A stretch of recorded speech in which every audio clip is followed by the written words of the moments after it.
All right. Welcome back, listener, to the Forest Brothers podcast. Episode 2 of the new year. Ain't that nice? Back with the full force. In this episode, we'll be talking about the title race. So buckle up, enjoy. But let me say hello to my two brothers before we get started. Starting with the boy Mangoro, and then over to Sanyi, and then we can jump right into the meat of the episode. So over to you, Mr. Mangoro. What's up, listeners? This is the Forest Brothers podcast. We're all here to discuss the title race. I hope you enjoy. And over to you, Samson. Yeah, dear listener, welcome back to the Forest Brothers podcast. Yeah, let's get right into the discussion, gents, about this title race. Yes, sir. So, listener, in case you do not know, title race right now, currently, we've got Liverpool in first position with 56 points. We've got Arsenal in second position with 50. Nottingham Forest, third position with 47, and then Chelsea in fourth with 43. But let's start the conversation with Liverpool, Arsenal first, and then we can make our way down the table for the title race here. The question that I have to throw out there first is, Samson, do you still have hope? Brother. Are you still hopeful? When Bukayo Saka went down, bro, and we waited for the news, and the news came out that he was out for 3 months. That right there, I was like, all right, they got it. It's cool. Because like, what do you do with that information? Like, seriously. And then 2 weeks later, Gabi Jesus goes out. He's out for the year. Like, what do you even do with this information? And then you got Havertz, who can barely score a goal. So, who's playing every game because he has to?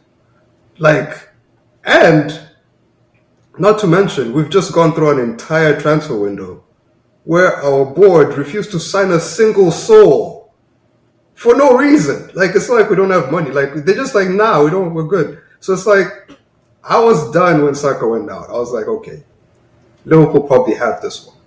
Everything that's happened since that moment has been just compounding the issue, just like blow after blow after blow. And, I'll never be mad at this team. I'll never, discount the coach, discount the effort of these players, because despite all of that, we still whooped Manchester City 5-1.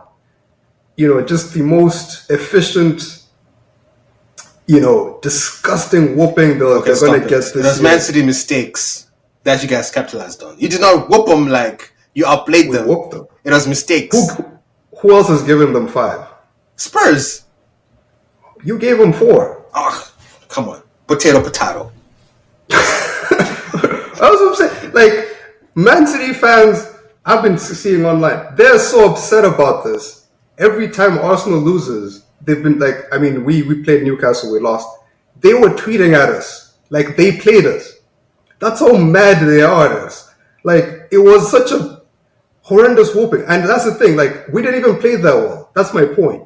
We were a depleted team that weren't even playing at their best, yet we're managing to put out results like this. So it's like, all I can say to the team is, you know what, guys? Congrats. Keep doing what you're doing.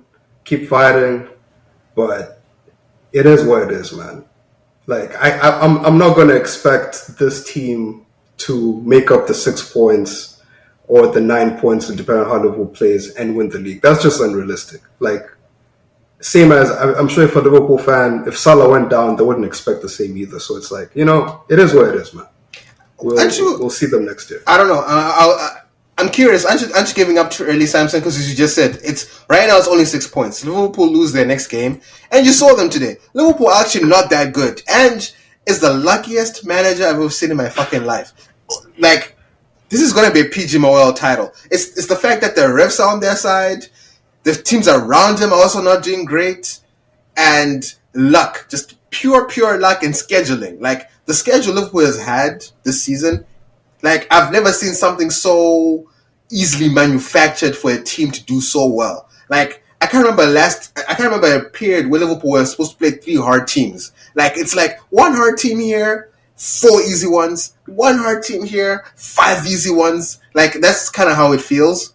So that's my question. Like, aren't you giving up a little too early? Because, hey, man, you only need to win 2 games and you are at the same level. Listen, I'll to your point about Liverpool scheduling, there was a stat that came out. I think it was either a week ago, 2 weeks ago. Liverpool played. I think it was like a 3 p.m. kickoff local time. Apparently, Liverpool hadn't played at that time in like 12 years or 14 years. Some crazy stat. And if you look at the timeline, it was basically before Klopp was appointed. So all those years of Klopp moaning about scheduling, he might have been onto something. But it seems like the league is back on Liverpool's side. So, anyways, that's conspiracy stuff. But the real the fact of the matter is that, and I spoke about this the last time we were on here before we went on Christmas break, and that is Liverpool are gonna, if they win the title, they won't win it because they're dominant. Because I've seen better Liverpool teams. 2021 Liverpool was better. 2020 Liverpool was better. 2019 Liverpool was better. That doesn't mean like this team sucks. It just means that this team is counting on or has counted on other teams not being as good. You have Chelsea being very young and inexperienced. There's games they've thrown away. You have us, the red card issues in the beginning, which, by the way, like, I'm sure enough time has passed that we can say, come on, some of those red cards, guys. Like, the Rice one still bothers me to this day. Like, anyways, the injuries, like, they haven't had the same sort of circumstances that other teams have had. Man City losing Rodri, I think that was game week 5. If these guys lost Van Dijk, I mean, we actually have an example of Liverpool losing Van Dijk early in the season. I think that was 2023. They finished 5th, if I'm remembering correctly. So they've just, things have just gone well for them. And, all you can do if you're Liverpool is enjoy it. It doesn't happen every year. So where like you don't have to be amazing. What I will say is Liverpool has not necessarily been good. Liverpool has been good, yes. Mo Salah has been legendary. Mo Salah is doing things that, only the best of the best have ever done. I don't know. Mo Salah's been pissing me off because he'd be absent all game. You're not seeing him. He scores a bullshit penalty, or he'll like find himself in the 79th, 80th minute, then he scores a goal. But throughout the whole game, come on, Sonny. Like that brother as well. He's on some Chicharito type shit right now. No, listen, I will say the pens, yes, Liverpool pens are sus. Like the one they got against Bournemouth last week, I mean, come on. Just disgusting displays from the officials there. But pens aside, Mo Salah, goals and assists. He's been really good. I have to give it to him because he also creates opportunities for his team. So Mo Salah, amazing. Liverpool, good. Everyone else, horrible. And that's why Liverpool are going to win the league. Not because they're dominant. It's just in my opinion. Yeah, I would agree with that. Mainly because I just want to look at like the opposition. Like Chelsea has fallen off a cliff. Nottingham Forest, no team that challenges for Premier League loses 5-0 to Bournemouth. Like that just doesn't happen. Like when you look at past champions, none of them have lost that badly. Arsenal, they do field Kai Havertz as a centre forward. We saw him miss against City the other week. It could have been worse. He did finally score, but like that miss, I still remember it. Like that was atrocious. Like even the one where Odegaard scored, I knew that he had to pass it because he would have missed as well. So teams that field Kai Havertz up front will not win the Premier League. When you're losing and your answer off the bench is Raheem Sterling, that is a crime.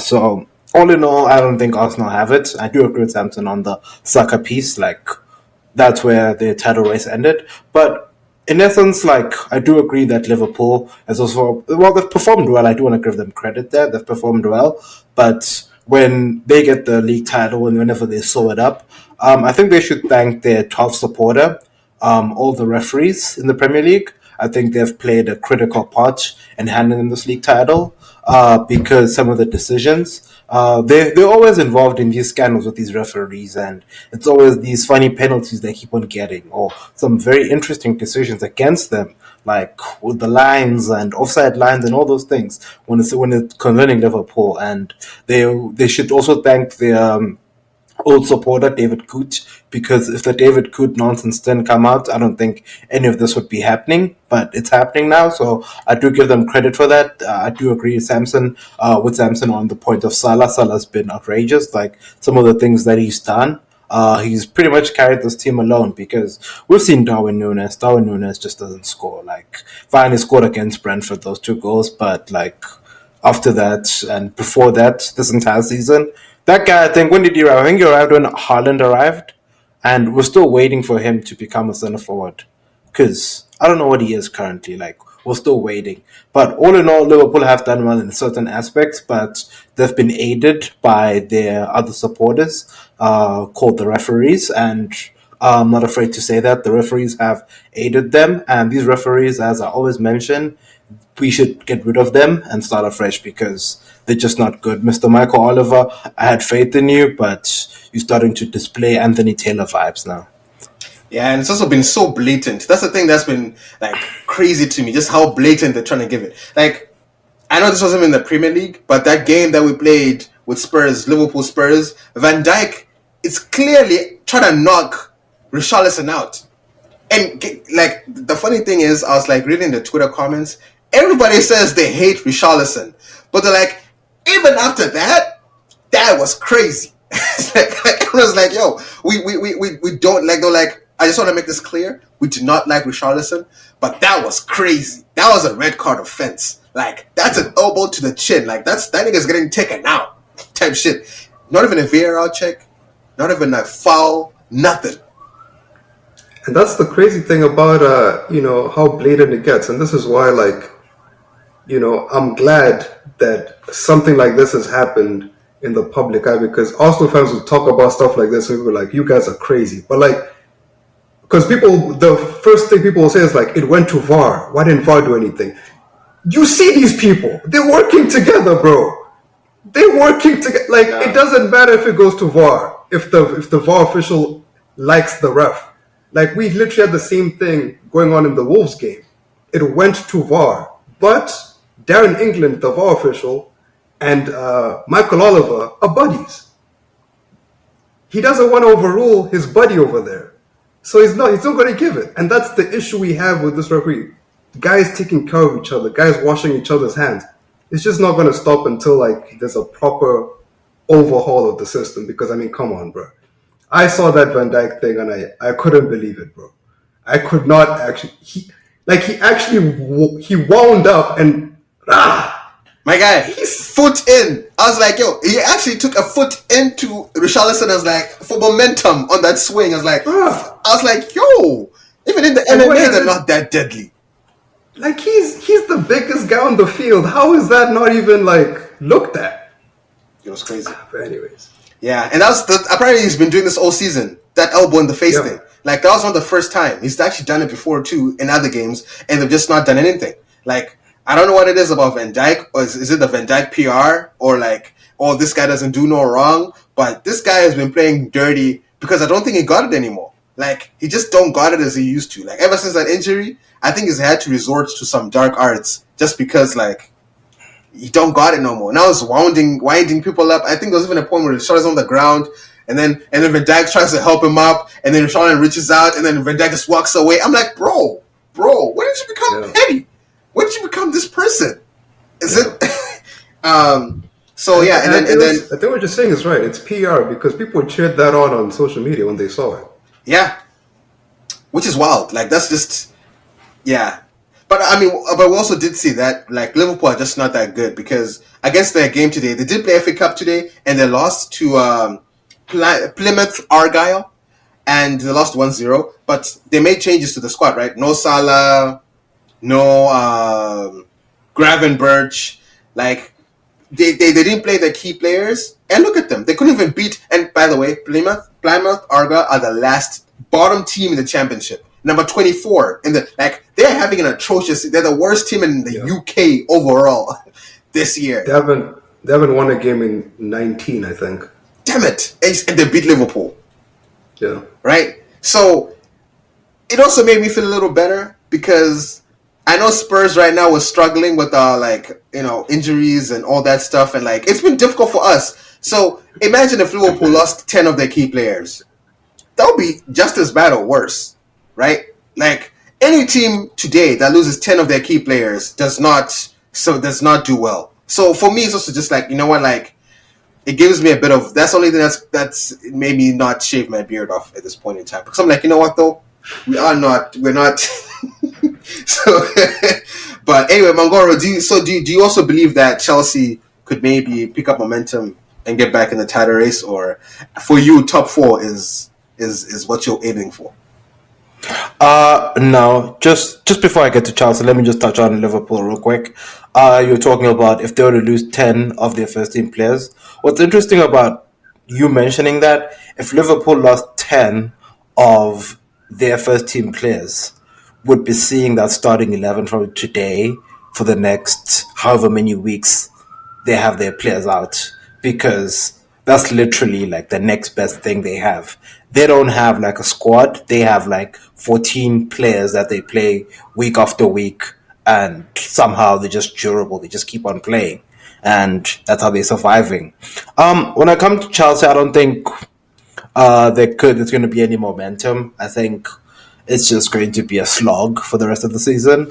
I think there was an interview that Maresca did, I think, a few weeks back. I think after I think like in December or January, where he spoke about what is this thing again? When he was talking, when that whole thing was happening of when we were high flying, and he was talking about how we're not in a title race, and people like Jackson and Madueka were coming out and saying that they don't know what a title race is. When that whole shebang was happening, and I was very worried about statements, as I mentioned at the beginning of the season, these statements will come back and haunt you, and they're coming back to haunt us. And he said that the team was ahead of schedule, and I kind of was like, I don't believe that, because his expectation was it was to cement, I don't know what this year, maybe top five or be sixth. I think to them that was good enough. And then next season was to challenge for the top four. That's what he said. That was the expectation that the board gave him. And I'm like, when you see United, you see Spurs do what they're doing, and every other team struggling around us. Like, we literally could be either third or fourth. City also were MIA for like at least the whole of the fall. Like they were MIA. And they only recovered. They're only starting to recover a bit with like these new signings, but they were also nowhere to be seen. And you literally like passing up an opportunity to finish third. You're telling me you can't finish third in this Premier League, where you look at Nottingham Forest. Fine, we've lost games, but I don't think there's ever been a game this season where we've lost 5-0 to anyone. 5-0. Even when we played City, we played Liverpool, played Arsenal, we didn't lose 5-0. You can't be above that team. You have City, who were dismantled by Arsenal 5-1. You can't be above that team. You're telling me that? You have Aston Villa, who've been all over the place like this whole season. So of those three teams, and okay, Bournemouth, I don't even count Bournemouth. Bournemouth are kind of a joke. It's just that they're on good form now. I do give them credit; they're on good form. But when you look at those things, it kind of paints a picture to me that he's just not seeing the opportunity, because the teams in and around us will go again next year, and they want to cement their place in the top four. So this opportunity, fine, you're ahead of schedule, but why not go into top four this year, and why not go into top four next season as well? And then the third season you challenge for the league, because the top four is right there to challenge. But I think the problem at Chelsea is bigger than anything we've ever seen. Like, there's stories coming out of Todd Bowley and something. I didn't even bother reading it, so the listeners can go read the story. Like, it's kind of a joke. Like, it's February the 9th, 2025. Though the season started in August. We do not have a front of shirt sponsor on the kit. That is unprecedented what some of these owners are doing there at Chelsea. Like, and When I was thinking about it the other day, I was like, this is just ridiculous. Like this, there are a lot of things that need to be attended to. The squad, fine, you trimmed it in January. Like there were some people that you needed to get rid of, and I do agree with that. But it's got a lot of holes. Like the entire, I think we need to attend to the span of the team. That's just my take. But all in all, I think yeah, that's where we're. I don't think we're Muta. I think we're just trying to salvage top four. That's where we're at. We're not in any league title. I think Maresca shut that down the moment he said we're not in a title race, and that's where it ended. And he wanted to prove us right. I do. There's a situation I do want to bring up. Joao Felix. From my understanding, wasn't that brother bought on a 10-year contract for however many millions? 7? And now he's loaned out back to AC. Can you speak a little bit about that, Mongoro? What kind of business are y'all doing over there? Like, what is that, Joao Felix? Like, is it money laundering at this point? What's happening? Maybe Samson. Maybe you're clearer about this now, but I'm just like, this is strange. This is very strange behavior. So basically, what happened over the summer? It's very complicated. It was we needed to get rid of Conor Gallagher, which for me personally, I agreed with 100%. Anywhere he had to go, but the deal was with PSR and how these financial rules are. It's kind of like you help me, I'll help you kind of situation. So we're like to Atletico, take Gallagher, but then they were like, you need to take a player from us as well, so that we can balance the books. Because well, if we take Gallagher from you, our books are gonna be all over the place. So they were because the initial deal was Samu or Omarodian, who ended up going to Porto for like a third of the cost. I think he had like the Chelsea medicals about to sign the deal. I think something happened with either image rights or something was picked up in the medical. Then we didn't take him, and then they didn't want Chelsea didn't want the Conor Gallagher deal to fall through because he was pure profit on the balance sheet, so he needed to go. So they were like, "Who else is there?"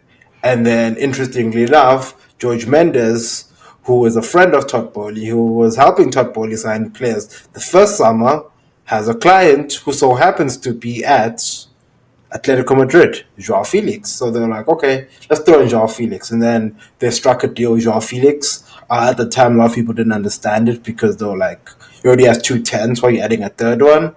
And when he came through, it was like, fine, we're just trying to make do with the fact that we need to get rid of Gallagher. But how do we get rid of Gallagher? They'll probably like, take Joao Felix. So we took Joao Felix in that regard. That's how we took Joao Felix. I kind of did see it at first, like the idea of bringing him in to rotate with Palmer, but Palmer is the player that you just don't take out because people like Felix are like wild cards. Like you never know what you're going to get out of them. And I think Maresca doesn't trust him. I think he's at a point now where he trusts certain players, and I think Joao Felix kind of fell by the wayside. Here's the interesting thing about that is that even Palmer is starting to look like a player who can't last the 90 minutes, especially if you're defending, or not defending, but like if you're holding on to a lead. Because Palmer, I don't know about you, Mongo, but from what I've seen from him, it's like he doesn't fully understand his role as a playmaker in the team, in the sense that I've seen him in some games. I'm thinking of the Fulham, is it Fulham at home? I think that's what I'm thinking of. Where you guys were leading and you holding on to the ball. And every chance he gets, this guy wants to play the ball forward. Whereas a seasoned playmaker might play the sideways pass, might slow the game down, might pick up different positions to, ensure the team keeps hold of the ball. Whereas Palmer, I don't think he's learned that aspect of the game yet. So, I mean, and that's a weird thing, because I'm not sure even Felix could help you in that, because like you're saying, he's a wild card. I don't think, I think Felix is better off he's gone anyways, but it's weird. Like, this team that you have, there's so many parts of it that are inexperienced. And I just wonder, how do you think Chelsea moves into that next stage? Is it just reps, just more games? Or do you need to bring even more players in? I'd say to counter the Palmer aspect, I'd say I do agree with were him actually trying to score another goal, because you know the guy we're putting there in the sticks every week, what he's doing. Like, we know what's going to happen. Like, every week he's going to do something. So I don't blame Palmer for trying to get the second, the third goal, the fourth goal, because we've seen it from the beginning of the season that Robert Sanchez is an actual criminal when he's then goal. He's actually going to concede. I think he gets bonuses for conceding, like the way he does it. Like, some of the things he's done. Like, at the beginning, like when we were winning 4-1, 4-2, I was worried about it, but the fact that we're winning, I was like, it's a problem. Now that the goals have dried up, now he's continuing to do his things there in the goal without fail. Like, he just doesn't stop. Like, and I just can't fathom it. So, But he's dropped now, right? no, he was dropped, but he was back yesterday, and we lost again. Oh, he was back? So- Oh, I didn't even know that. Oh, Yeah, it was back yesterday. So it's like, it's just it's a hill that Maresca has chosen that he's going to die on. If he's not careful, he'll get sacked before Sanchez gets sold. So something that he has to be wary of, because, like, we've seen it. Like, you bring this guy and you tell us that I'm playing him because he's ball playing, but either he's passing it to the opposition when he's there at the back and they're pressing him, and he's passing to the opposition, or when he's trying to play like a lobbed pass to like the wing backs, he's kicking it out. So, and he sucks at decision making. He sucks at shot stopping. So, what is the whole point? Does he have like a must play contract, or there's consequences? Like, what is it? Like, because I just don't understand, because we've seen it. Like, I think the crowning one was the Man City one that I think the entire world saw. That Man City game, like, what he was doing that game was just blunder FC. But in all honesty, I said this during the summer. I said we still need, even though people were happy that we've signed a good like pair of players that we're gonna fill in holes. I mentioned that we need a center forward and a goalkeeper. Until this day, I maintain that. Number two areas where we need to add as well. I think we do need another center mid. I love Romeo Lavia and everything, but he's always injured, the boy. And a new center back, because even though I love Wesley and all, but he's also always injured. Like, when he went down, I knew that this is the beginning of the end, and we saw when Romeo went out as well. It's been terrible. So those are like, we need a spine, like, because you're not winning a league with Nicholas Jackson as your center forward. You see all the chances he misses. You're not winning the league with Robert Sanchez in goal. So that's just my take. And the good thing, they finally saw the lights. They got rid of Disasi. I've been mentioning about Disasi for quite a long time, and Disasi is just terrible. So that's just about it. Again, I still don't understand, like, Disasi, like, I don't understand, like, because it was like a three-way deal. It was Spurs, it was Villa, it was Chelsea and Disasi. And I remember, like, the timeline of events, like, Spurs offered Disasi and Villa offered Disasi. Disasi says no to Spurs. Chelsea say no to Villa. So Disasi can't go anywhere until Villa and Chelsea agree on it. To me, I thought all of you were on crack, because Disasi, what are you doing saying no to Spurs? What are you doing saying no to anyone? Like, luckily he got his move, but damn, like, that man should go back to France. I don't know what he's still doing in there. He's horrible. Yeah, that was actually really funny. But yeah, fuck that guy. I hope he crashes and burns Aston Villa.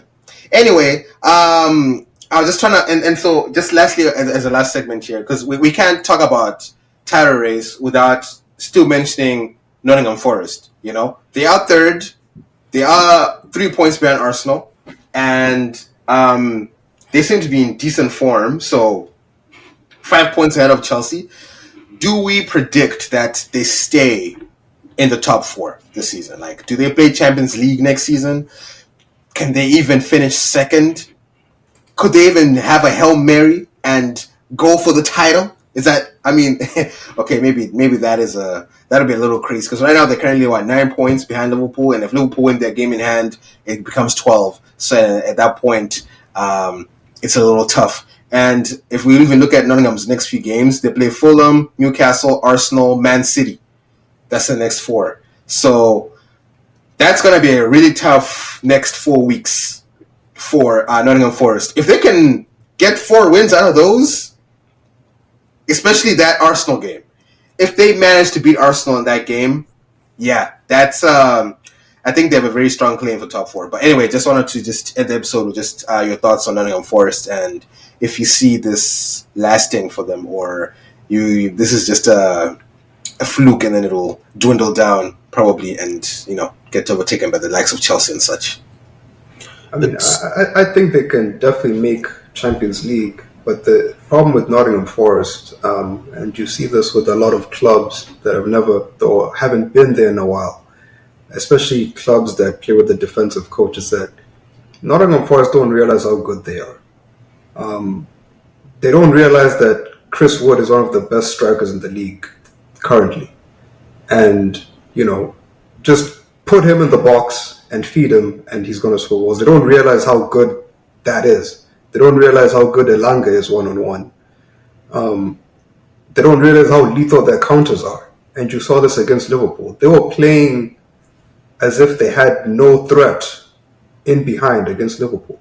When they have all the threat, they excel at the very thing that Liverpool struggles to guard against, which is wingers and physical forwards. That's the main thing Liverpool struggle with, as good as they are. And they just didn't exploit it. So, I think they can, you will see them beat teams like Brighton 5-0, but I think you'll also see them just fall apart. Because they're going to play Man City in a few weeks.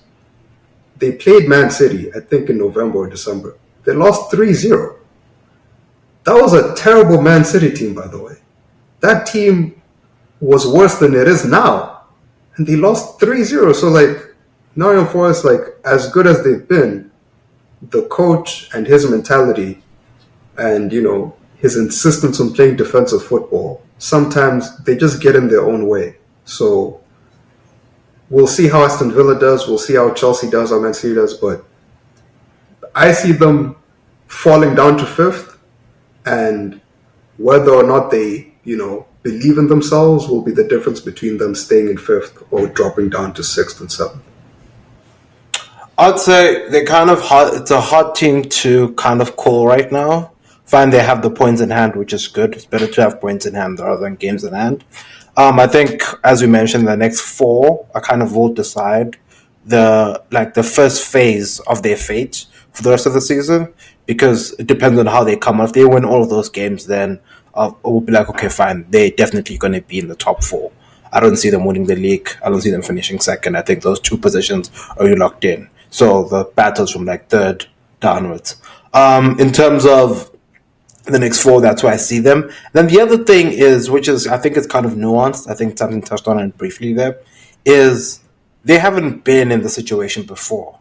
So come May, when they have to play the games where they expect to win, and they have to win because now it's getting down to the nitty-gritty of there's 2-3 games left.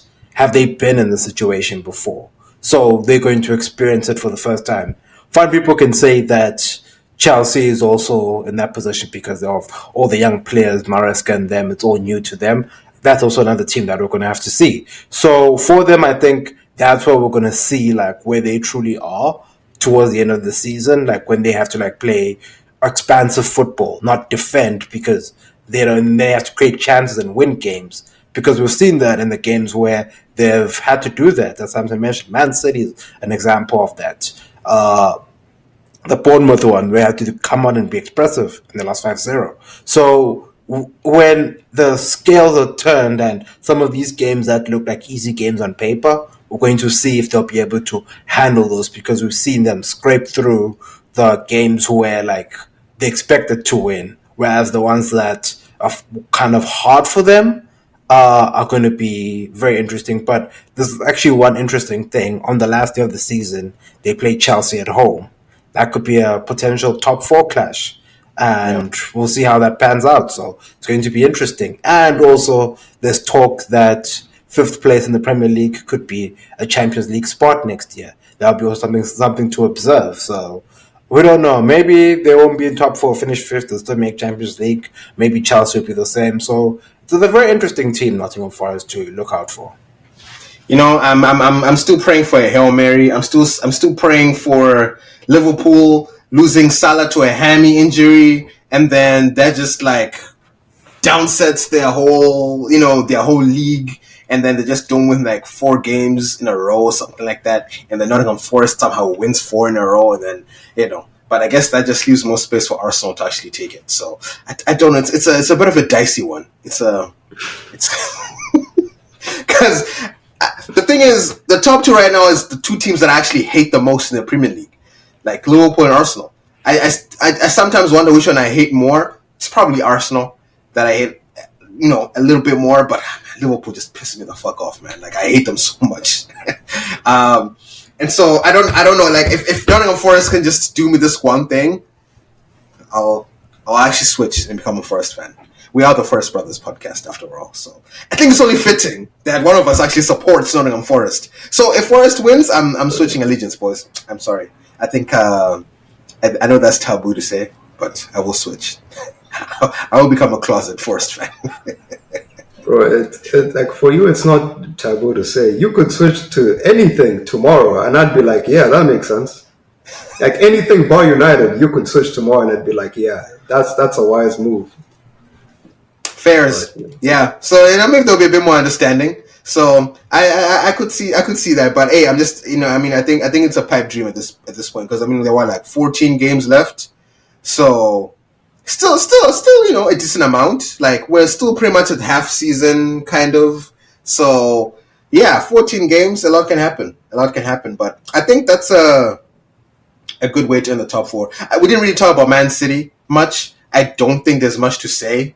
I think with Man City, it's just a wait and see. Right now they're on 41 points. So maybe they make top 4, maybe they don't. I don't know. But Pep did make some new signings, so yeah. I do think maybe they will see a possible, because I know he signed a DM, right? And yep, he got injured though. They got injured? Yeah, on against I forgot who they were playing. Leyton Orient. Yeah, he got injured. So they bought the guy and already got injured. Yeah, I'm not sure how long he's out for, but yeah, he went down that game. Damn, that's unlucky. I have no sympathy, because again, Pep, most coddled manager in the league. Guy goes through his worst season. Instead of promoting young players, what does he do? Spends 200 million. Get out of here, bro.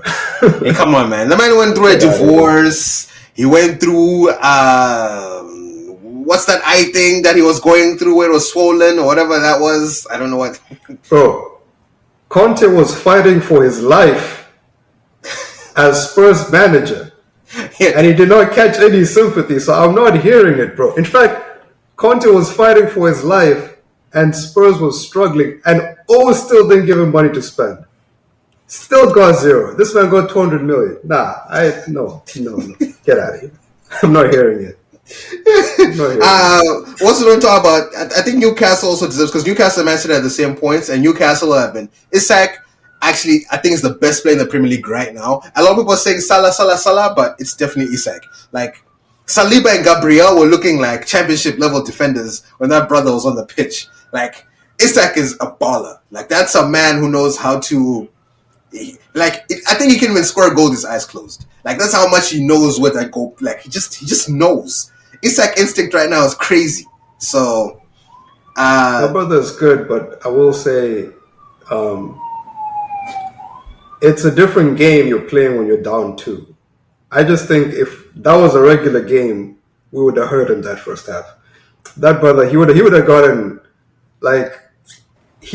some slide tackles, man. Because what he was doing there, man, that was unacceptable. I don't know how you stand. Like, that's a man who actually needed to be elbowed that day. Like, unfortunately, we hired too many good boys there at the Emirates, so we weren't going to do it, but. Yeah. No, Newcastle will impress me, man. They're cooking.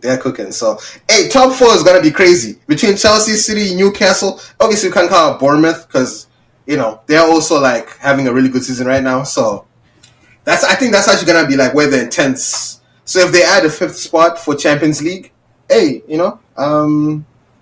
I think a lot of teams will be happy about that.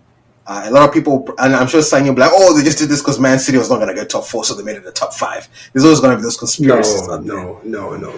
I mean, that's been in play for the whole year. It's about coefficients and stuff. I mean, come on. I just had to call it out, just in case.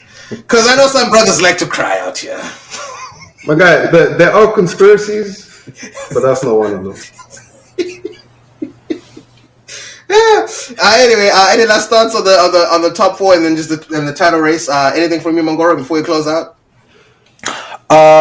Chelsea should stay humble. There's nothing we can do, and I don't appreciate the referees in the Premier League. I'll still maintain they're still atrocious to me. So referees, I don't like you. You're terrible, all of you, all 20 something of you. You're garbage, including the fourth officials and the assistant referees. Terrible, but I digress. So that's all I have to say. Referees out. Chelsea, hopefully we stay in top form. No more Sanchez. Sanchez out. So yeah, that's just what I have to say. Also, you just reminded me. I feel like the sentence "stay humble" is going to be like the quintessential sentence that encapsulates 2024, 2025 season. Because just Haaland saying that has caused so much drama. So much has happened just because of that statement. Like, the funny thing is, Man City fans online, they create like a new meme and they don't even realize it. Like, after that whole Miles Lewis Skelly celebration, they were going around on every Arsenal's post saying, "This is what Haaland meant, by the way." I'm going to use that every time he drops a stinker, which is every other game these days. That's what Haaland meant. We're going to be using that until 2035, bro, because he's here forever. Stay humble. That's what Haaland meant. We're going to cook these brothers till kingdom come, man. Because even Gordon was like, we're going to stay humble. We're going to try to stay humble. I'm like, yo, what is... man, like... it's just been so hilarious just how much that has caused so much drama. So, stay humble, eh? Maybe this should be the name of this episode. It's the Arsenal effect, man, I can stop it. All right. Let's all right, thank you so much, listener. That was like... If ever you want to make something go viral, sprinkle some Arsenal on it, bro. It's going to go to the moon. There you go. I can't with you, brothers. I actually can't. Anyway, listener. Sang, anything, any last words from you as we close out the episode? Hey, Arsenal fans, just enjoy the road, man. What else can you do? Just go there, enjoy the vibes. UCL campaign's still there. Let's just enjoy the vibes. Let's just see what happens. Hopefully the star boy comes back better than ever. But what else can we do, man? Just gotta chill, see how the season goes, and yeah, just stay humble, I guess. Just stay humble, I guess. Nah, I feel that. All right, listener. Well, with that, thank you so much, and we will catch you on the next one. So, peace out.